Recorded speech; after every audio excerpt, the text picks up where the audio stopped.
Janabheri news కు స్వాగతం. ముందుగా హెడ్లైన్స్.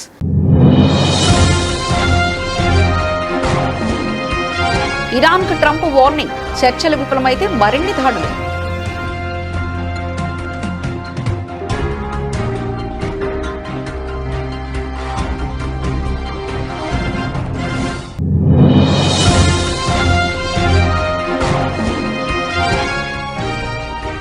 పార్లమెంటు ప్రాంగణంలో అరుదైన దృశ్యం, మోదీ రాహుల్ గాంధీ సంభాషణ.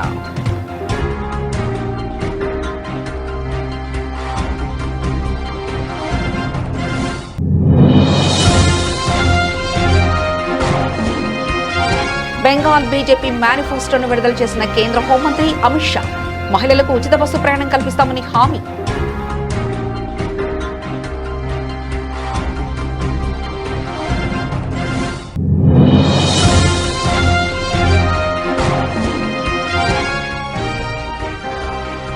లెబనాన్ పై దాడులు, పెద్ద ఎత్తున పౌరుల మరణాలపై భారత్ ఆందోళన.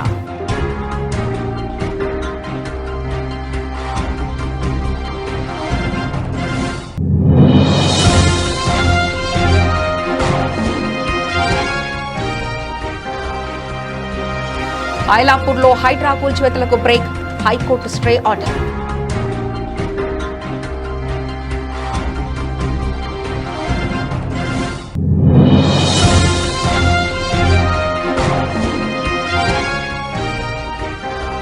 అమరావతి రాజధాని ప్రాంతంలో విద్యుత్ మౌలిక వసతుల అభివృద్ధి పనులకు వేగవంతం చేయాలి, అధికారులను ఆదేశించిన మంత్రులు గొట్టిపాటి, నారాయణ.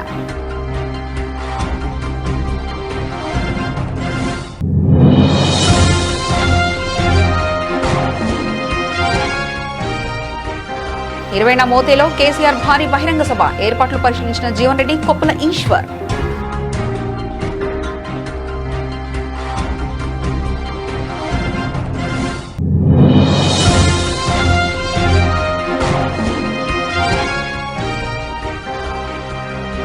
వైఎస్ జగన్ మావిగన్ మాత్రమే ఆచరణాత్మక క్యాపిటల్ గ్రోత్ ఇంజన్, స్పష్టీకరించిన సజ్జల రామకృష్ణారెడ్డి.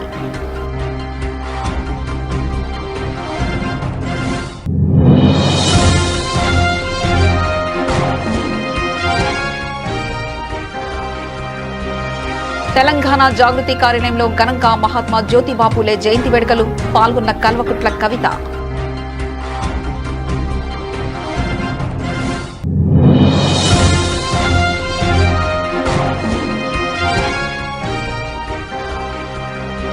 బీసీలను ప్రభుత్వం అన్ని విధాలుగా దగా చేసింది, కూటమిపై విమర్శలు గుప్పించిన వంగ గీతా విశ్వనాథ్.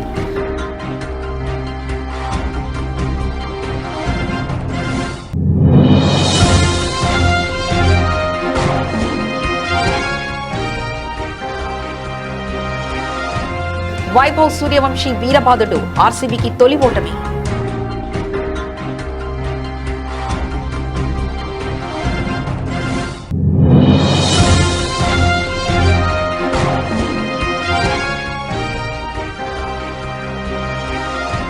మళ్లీ పుంజుకుంటున్న బంగారం వెండి ధరలు, కొనుగోళ్లపై ఆసక్తి చూపిస్తున్న పెట్టుబడిదారులు.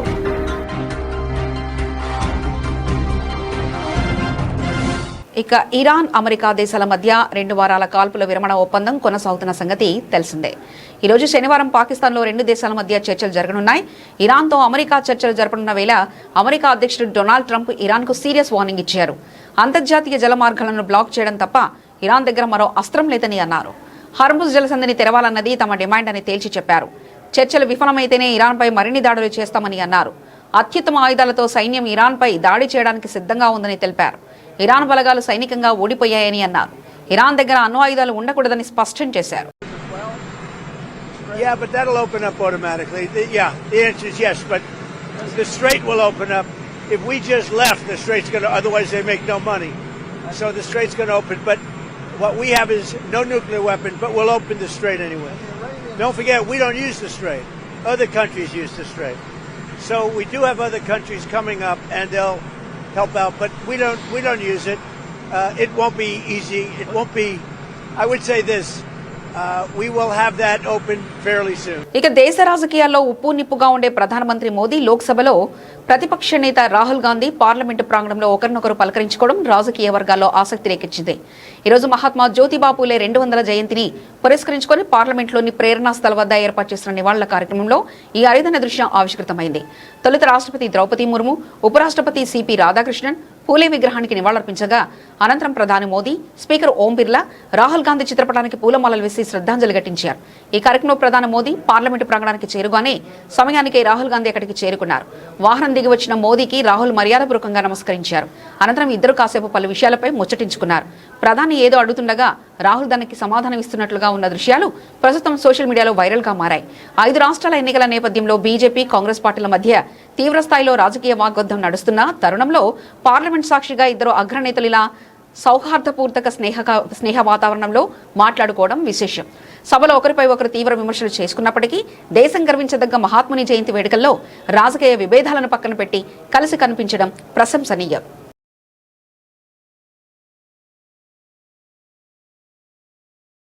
పశ్చిమ బెంగాల్ అసెంబ్లీ ఎన్నికలకు సంబంధించిన బీజేపీ తన మేనిఫెస్టోను ప్రకటించింది.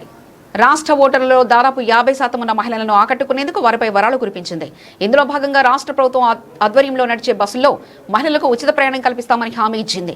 అలాగే మహిళలకు, నిరుద్యోగ యువతకు నెలకు 3,000 చొప్పున ఆర్థిక సాయం, ఉమ్మడి పౌరస్మృతి, యూసీసీ అమలు చొరబాట్లను అడ్డుకోవడం వంటి హామీలు ఇచ్చింది. సంకల్ప పత్ర పేరుతో రూపొందించిన ఈ మేనిఫెస్టోను కేంద్ర హోంమంత్రి అమిత్ షా విడుదల చేశారు. దుర్గా సురక్షా స్క్వాడ్ పేరిట మహిళా పోలీస్ బెటాలియన్ను ఏర్పాటు చేస్తామన్నారు. పీఎం కిసాన్ పథకం కింద రైతులకు 9,000 సాయం అందిస్తామన్నారు. ఈ సందర్భంగా టీఎంసీ పాలనపై అమిత్ షా తీవ్ర విమర్శలు చేశారు. టీఎంసీ 15 ఏళ్ల పాలన రాష్ట్ర ప్రజలకు పీడకల అని పేర్కొన్నారు. రాజకీయ ప్రేరేపిత హింస, అవినీతి చొరబాట్లు, నిరుద్యోగం తదితర సమస్యలపై త్వరలో జరిగే అసెంబ్లీ ఎన్నికలకు రెఫరెండం అని షా అన్నారు. मित्रों, आज भारतीय जनता पार्टी 2026 बंगाल विधानसभा के चुनाव के लिए अपना संकल्प पत्र अभी आप सबके सामने जारी किया है. संकल्प पत्र बंगाल के हर तबके में व्याप्त गहरी निराशा से बाहर निकलने का एक मार्ग है. इस संकल्प पत्र के अंदर कृषि बर्बाद होने से कई प्रकार की आशंकाओं से घिरे किसान को एक नया मार्ग दिखाएगा. बेरोजगार युवा और भय से त्रस्त महिलाओं को भी एक नया मार्ग दिखाएगा. बंगाल की संस्कृति के हाथ से चिंतित, बंगाल संस्कृति के गौरव की अनुभूति करने वाले हर नागरिक को एक नई आशा और नया भरोसा देगा. और नरेंद्र मोदी जी के विकसित भारत की जो कल्पना है, उसमें विकसित भारत का रोड मैप भी ये संकल्प पत्र बंगाल की जनता के सामने रखेगा. ये 15 साल एक प्रकार से बंगाल के लिए, बंगाल की जनता के लिए काल रात्रि के दुस्वप्न समान रहे. बड़ी आशाओं के साथ कम्युनिस्ट शासन से मुक्ति पाने के लिए లెబనాన్పై ఇజ్రాయెల్ జరుపుతున్న వైమానిక దాడులపై భారత్ తీవ్ర ఆందోళన వ్యక్తం చేసింది. ఈ దాడుల్లో పెద్ద సంఖ్యలో పౌరులు మరణించినట్లు వస్తున్న వార్తలు ఆందోళన కలిగిస్తున్నట్లు భారత విదేశాంగ మంత్రిత్వ శాఖ పేర్కొంది. ఉద్రిక్తతలు తగ్గించి సంయమనం పాటించాలని కోరింది. అంతర్జాతీయ చట్టాల గౌరవం, పౌరుల రక్షణ అత్యంత ముఖ్యమని స్పష్టం చేసింది. లెబనాన్పై దాడుల్లో పెద్ద సంఖ్యలో పౌరులు మరణించినట్లు వస్తున్న వార్తలు ఆందోళన కలిగిస్తున్నాయి. UNIFIL-కు ట్రూప్ కంట్రిబ్యూటర్గా దేశంగా లెబనాన్గా శాంతి భద్రతలకు భారత్ ఎంతో వెచ్చిస్తోందని విదేశాంగ కార్యదర్శి రణ్ధీర్ జైస్వాల్ మీడియా సమావేశంలో తెలిపారు. As we've said, I don't have any specific details to share with you, but as we've said earlier, we continue to be in touch with relevant parties, including Iran and other countries, to see how best we can ensure safe and a safe exit of our or transit of our ships from the Strait of Hormuz.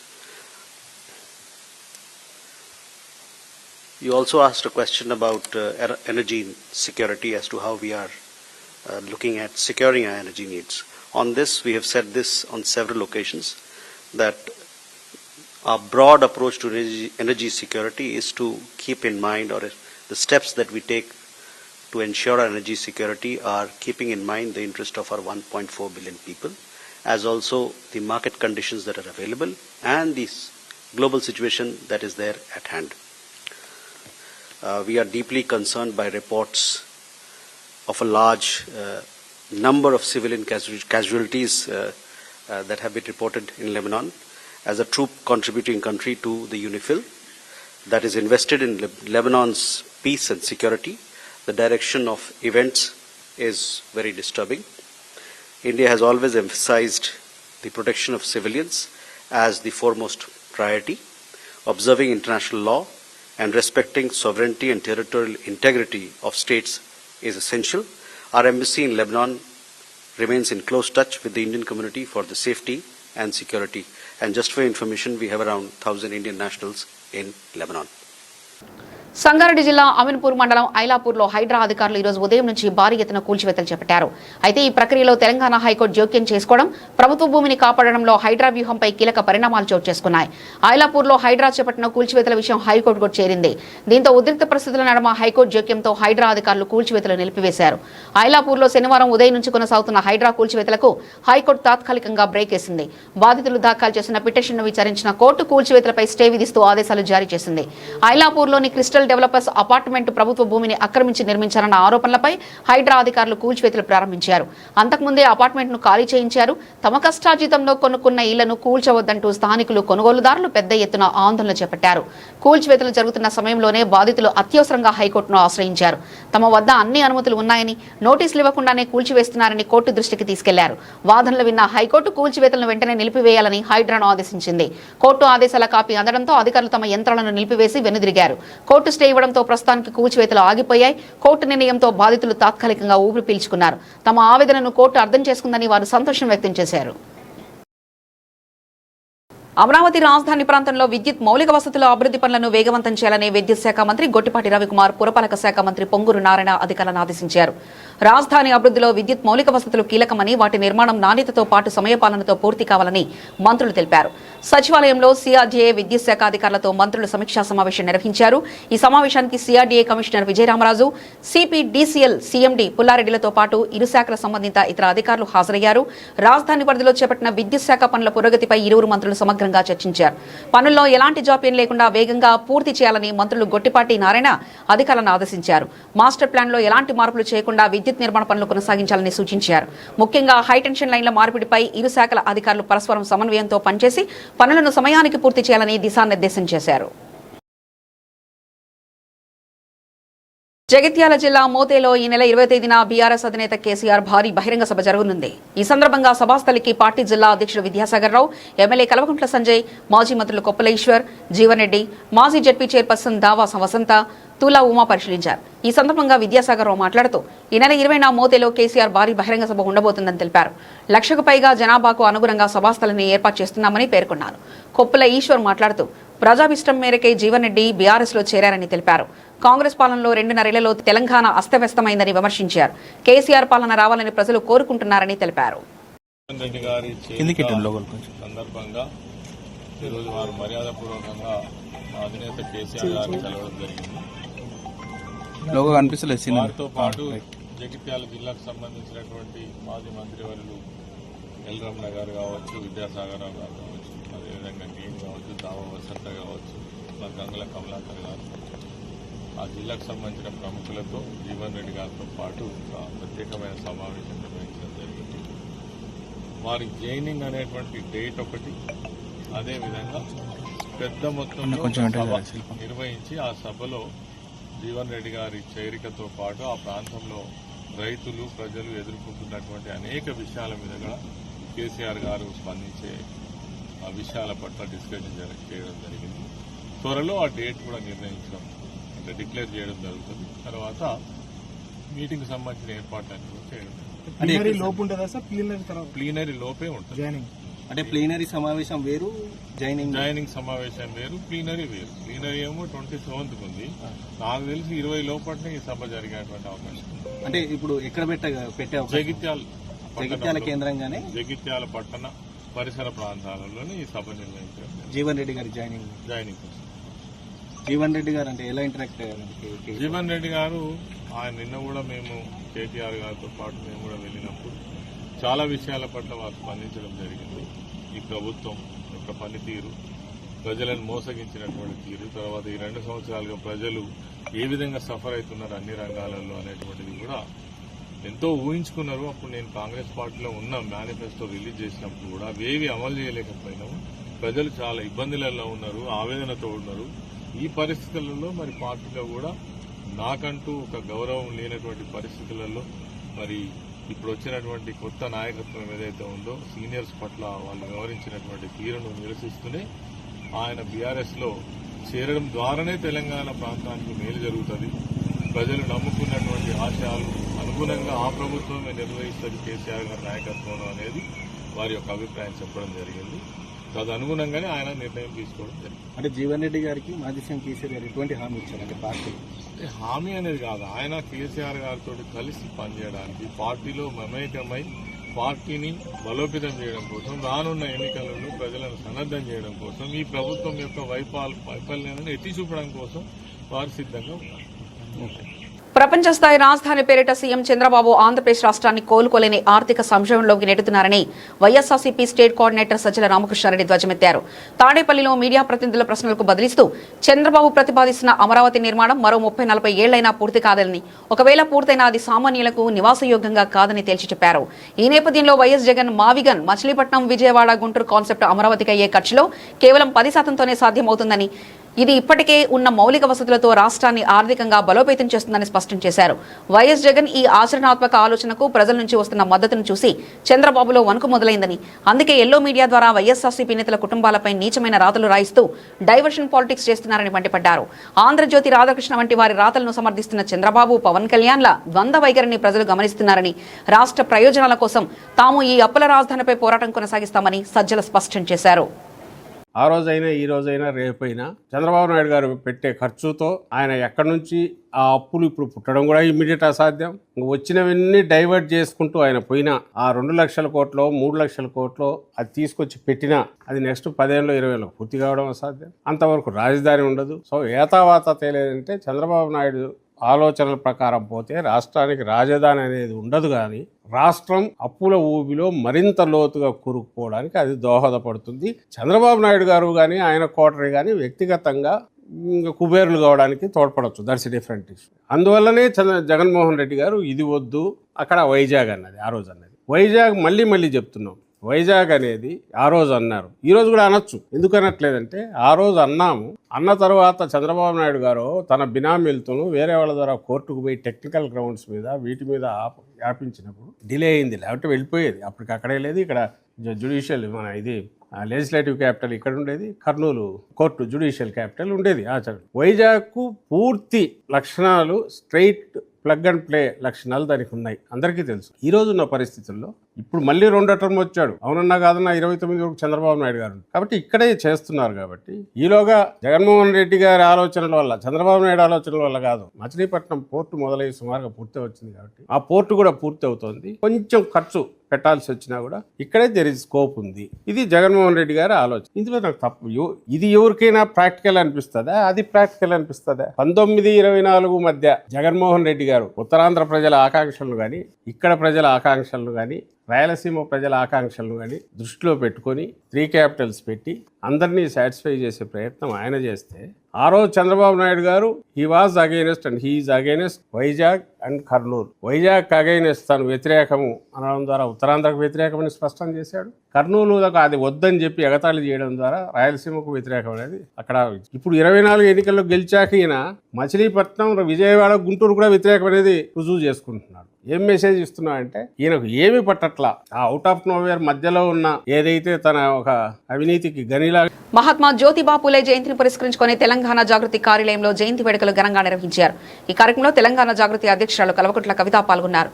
ఈ సందర్భంగా కవిత మాట్లాడుతూ తెలంగాణ జాగృతి బలంగా తీసుకున్న సామాజిక తెలంగాణ లక్ష్యాన్ని సాధించేందుకు అహర్నిశలు కృషి చేయడమే మహాత్మా జ్యోతిబా పూలే గారికి మనం అందించే నిజమైన గౌరవ నివాళి అని పేర్కొన్నారు. మనమందరం కూడా భారతదేశ వ్యాప్తంగా మహారాష్ట్రలో పుట్టినటువంటి ఆ మహనీయుడు చేసినటువంటి త్యాగాలను, పడ్డటువంటి కష్టాన్ని గుర్తుంచుకోవాలి. ఏ విప్లవం తీసుకురావాలన్నా దానికి త్యాగం అనేటటువంటిదే పునాదిగా ఉంటుందన్న విషయాన్ని మనందరం కూడా గమనించుకొని, మరి మార్పు సమాజంలో తేవాలంటే ముందు మన వైపు నుండే మొదలు కావాలనే అంశాన్ని కూడా గుర్తుపెట్టుకోవాలి. మనం పోయే తొవ్వ ముళ్ళబాటలాగా ఉంటుంది, ఎవరు వెంటనే సహజంగా ఒప్పుకోరు. ఆనాడు పూలే గారికి కూడా అదే జరిగింది. అనేక రకాలైనటువంటి అవమానాలు ఎదురైనప్పటికీ కూడా తను నమ్ముకున్నటువంటి తొవ్వను విడవకుండా ముందుకెళ్ళినారు. కాబట్టే ఇన్ని సంవత్సరాల తర్వాత కూడా ఆ మహానుభావుని మనందరం కూడా గుర్తు చేసుకుంటున్నటువంటి సందర్భం. సో పూలే గారి ఆశయాల సాధన అంటే నివాళులర్పించి మర్చిపోవడం కాదు, మన జాగృతి నుండి మనం ఏదైతే బలంగా తీసుకున్న సామాజిక న్యాయ నినాదం ఉన్నదో దాన్ని సాధించడం కోసం అహర్నిశలు మనందరం పనిచేయడమే వారికి మనం ఇచ్చేటటువంటి ఘనమైన నివాళి అని చెప్పి నేను మనస్ఫూర్తిగా భావిస్తున్నాను. మరి జాగృతి సైనికులుగా తెలంగాణ సమాజంలో మార్పు తేవాలని కంకణబద్దులై కదులుతున్న మనందరం కూడా వారి అడుగుజాడల్లో నడవాలని చెప్పి సూచన చేస్తూ ఉన్నాను. మరి ఇవాళ కేంద్ర ప్రభుత్వం మహిళా బిల్లు కోసం మళ్ళీ 16, 17, 18వ తారీఖు నాడు సభ పెట్టింది. ఈ మహిళా బిల్లు ఇవాళ దేశంలో వచ్చింది అంటే కేవలం తెలంగాణ జాగృతి చేసినటువంటి ఉద్యమమే అనేటటువంటిది చాలా సగర్వంగా మనందరం చెప్పుకోవాలి. మరి అదే మహిళా బిల్లులో మనం సాధించినటువంటి మహిళా బిల్లులో బీసీ ఉపకోట లేకపోవడం అన్నది పాలకులకు భయం లేకపోవడం అని అర్థం. మళ్ళీ జాగృతి చేపట్టేటటువంటి ఒక నినాదంతో కేంద్ర ప్రభుత్వానికి పూలేనే మళ్ళా పుట్టిండా ఈ ఉద్యమం చేయడానికి అనేటటువంటి వెన్నులో వణుకు పుట్టించి బీసీలలో మహిళా కోట సాధించేంత వరకు కూడా జాగృతి సైనికులు ఎవరం కూడా మరి విశ్రమించడానికి లేదు అని ఈ సందర్భంగా బలంగా మనందరం కూడా మనం ఒక బీసీలను కూటమి ప్రభుత్వం అన్ని విధాలా దగా చేసిందని పిఠాపురం నియోజకవర్గ వైఎస్ఆర్ కాంగ్రెస్ పార్టీ ఇన్ఛార్జ్ వంగా గీతా విశ్వనాథ్ ఆరోపించారు. మహాత్మా జ్యోతిరావు పూలే 199వ జయంతిని పిఠాపురం మహారాజా కోట ఆవరణలో గల వైఎస్ఆర్ కాంగ్రెస్ పార్టీ కార్యాలయంలో పిఠాపురం నియోజకవర్గ వైఎస్ఆర్ కాంగ్రెస్ పార్టీ ఇన్ఛార్జ్ వంగా గీతా విశ్వనాథ్ ఆధ్వర్యంలో ఘనంగా నిర్వహించారు. ముందుగా జ్యోతిరావు పూలే చిత్రపటానికి బీసీ నాయకులతో కలిసి పూలమాలలు వేసి ఘనంగా నివాళులర్పించారు. అనంతరం మిఠాయిలు పంచారు. ఈ సందర్భంగా జ్యోతిరావు పూలే చేసిన సేవలను పలువురు కొనియాడారు. బడుగు బలహీన వర్గాల ఆశా జ్యోతి మహాత్మా బాబా పూలే గారి జయంతి సందర్భంగా పిఠాపురం నియోజకవర్గంలో వైఎస్ఆర్సీపీ పార్టీ కార్యాలయంలో వైఎస్ఆర్సీపీ కుటుంబ సభ్యులు ఘనంగా నివాళులు అర్పించడం జరిగింది. బాబా పూలే ఒక ఆశా జ్యోతిగా స్వతంత్రం రాకముందు నుంచి కూడా అణగారిన వర్గాల కోసం, అట్టడుగు వర్గాల కోసం, వారి అభ్యున్నతి కోసం, స్త్రీ విద్య కోసం మరి ఆనాడు బ్రిటిష్ ప్రభుత్వాన్ని కూడా ఎదిరించి పోరాడి తన జీవితాన్ని అర్పించిన వ్యక్తి మహాత్మా బాబా పూలే. వారు ఇచ్చిన ఆశయాలకు అనుగుణంగానే మరి ఈ దేశంలో అనేక సంస్కరణలు వచ్చాయి, అనేక అవకాశాలు రావడానికి ఒక మార్గం ఏర్పడింది అనేది అందరికీ తెలిసిన విషయం. అదేవిధంగా వారి ఆశయాలకు అనుగుణంగానే గత ప్రభుత్వంలో వైఎస్ జగన్మోహన్ రెడ్డి గారు, వైఎస్ రాజశేఖర రెడ్డి గారు కానీ, జగన్మోహన్ రెడ్డి గారు కానీ ప్రభుత్వ పాలనా కాలంలో అట్టడుగు వర్గాలకి అనేక అవకాశాలు ఇవ్వటం జరిగింది. ఈ కూటమి ప్రభుత్వం ఎన్నికల్లో అనేక హామీలు ఇచ్చింది. 50 సంవత్సరాలకే బీసీలకి పెన్షన్లు ఇస్తామని, అదేవిధంగా బీసీలకి జనాభా ప్రాతిపదికన లెక్కలు తీసి వారికి అవకాశాలు కల్పిస్తామని, బీసీ అభ్యున్నతి కోసం వారి అన్ని రంగాల్లో ముందుకు రావటం కోసం కమిటీలు వేస్తామని, ఇలా అనేక రకాలుగా వాగ్దానాలు ఇచ్చి వారిని నమ్మించడం జరిగింది. కానీ ఇప్పటి వరకు అసలు కమిటీలు వేయటం కానీ, వారి కోసం ఆలోచించడం కానీ చేయకపోగా మరి పేద వర్గంలో మగ్గుతున్న బీసీ వర్గాలకి ఇచ్చే 50 ఏళ్ళకే పెన్షన్ విషయంలో కూడా పట్టించుకోలేదు ఈ కూటమి ప్రభుత్వం. ఇంకా 1-2 నెలల్లో మరి 2 సంవత్సరాలు పూర్తిగా వస్తున్నప్పటికీ కూడా బీసీ వర్గాల ఆశలు నిరాశలయ్యాయి. అందుకోసమే మేము వైఎస్ఆర్సీపీ పార్టీ తరఫున ఇండియన్ ప్రీమియర్ లీగ్ లో రాజస్థాన్ రాయల్స్ యువ సంచలనం 15 ఏళ్ల వైభవ్ సూర్యవంశీ తన అద్భుత ఫామ్ ను కొనసాగించాడు. Defending champion royal Challengers Bengaluru తో జరిగిన మ్యాచ్ లో కేవలం 15 బంతుల్లోనే హాఫ్ సెంచరీ బాది జట్టుకు అద్భుత విజయాన్ని అందించాడు. ఈ విజయంతో రాజస్థాన్ రాయల్స్ ఈ సీజన్ లో తమ అజేయ యాత్రను కొనసాగిస్తూ పాయింట్ల పట్టికలో అగ్రస్థానాన్ని పదిలం చేసుకోగా ఆర్సీబీకి తొలి ఓటమి ఎదురైంది. బెంగళూరు నిర్దేశించిన 202 పరుగుల భారీ లక్ష్య ఛేదనతో వైభవ్ సూర్యవంశీ విధ్వంసకర బ్యాటింగ్ తో చెలరేగాడు. కేవలం 26 బంతుల్లో 8 ఫోర్లు 7 సిక్సర్లతో 78 పరుగులు చేసి రాజస్థాన్ విజయానికి బలమైన పునాది వేశాడు. అంతకుముందు తొలుత బ్యాటింగ్ చేసిన ఆర్సీబీకి తొలి బంతికే జోఫ్రా ఆర్చర్ షాక్ ఇచ్చాడు. ఓపెనర్ పీల్స్ సాల్ట్ ను డకౌట్ చేశాడు. విరాట్ కోహ్లీ 32 వేగంగా ఆడిన రవి బిష్ణోయ్ 2/32, ఆర్చర్ 2/33 కట్టుదిట్టంగా బౌలింగ్ చేయడంతో ఆర్సీబీ 125/7తో కష్టాల్లో పడింది.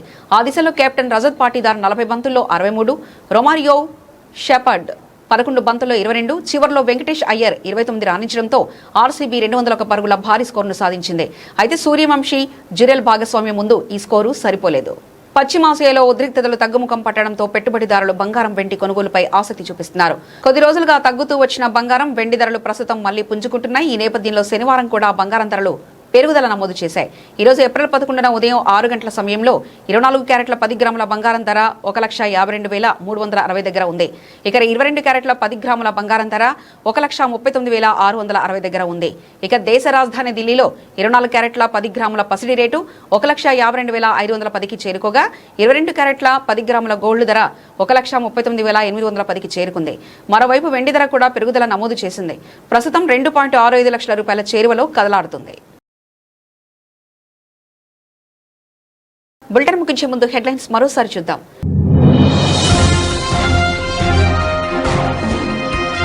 ఇరాన్ కు ట్రంప్ వార్నింగ్, చర్చలు విఫలమైతే మరిన్ని దాడులు.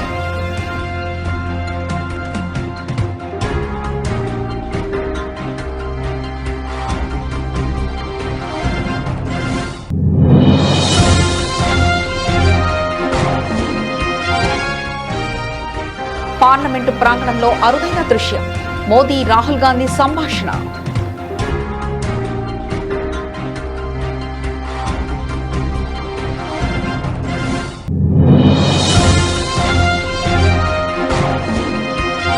బెంగాల్ బీజేపీ మేనిఫెస్టోను విడుదల చేసిన కేంద్ర హోంమంత్రి అమిత్ షా, మహిళలకు ఉచిత బస్సు ప్రయాణం కల్పిస్తామని హామీ.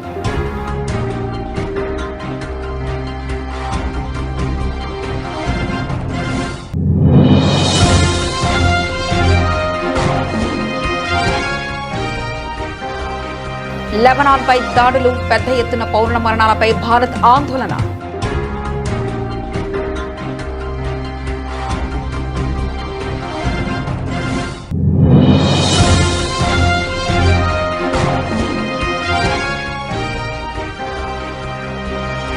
ఐలాపూర్లో హైడ్రా కూల్చివేతలకు బ్రేక్, హైకోర్టు స్టే ఆర్డర్.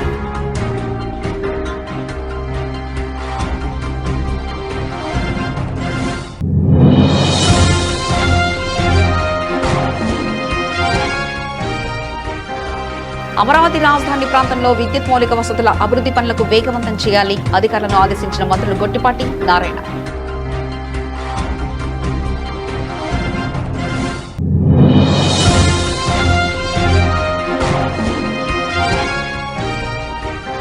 ఇరవైన మోతేలో కేసీఆర్ భారీ బహిరంగ సభ, ఏర్పాట్లు పరిశీలించిన జీవన్ రెడ్డి, కొప్పుల ఈశ్వర్.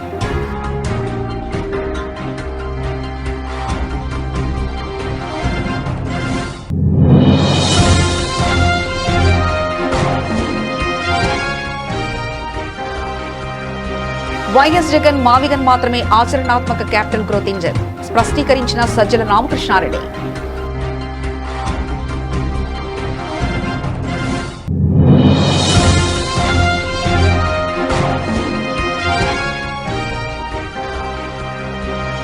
తెలంగాణ జాగృతి కార్యాలయంలో ఘనంగా మహాత్మా జ్యోతిబాపులే జయంతి వేడుకలు, పాల్గొన్న కల్వకుట్ల కవిత.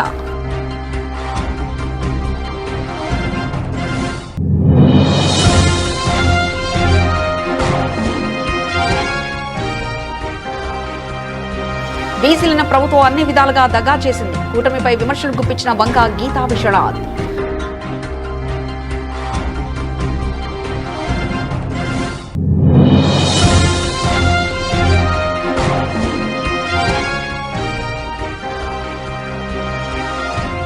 వైభవ్ సూర్యవంశీ వీరబాదుడు ఆర్సీబీకి తొలి ఓటమి.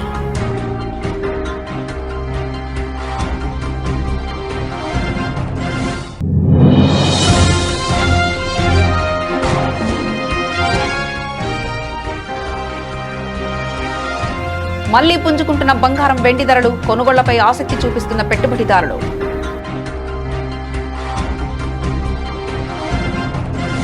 ఇవి ఇప్పటివరకున్న అప్డేట్స్. మరో బులెటిన్లో మళ్ళీ కలుసుకుందాం. అంతవరకు సెలవు. నమస్కారం.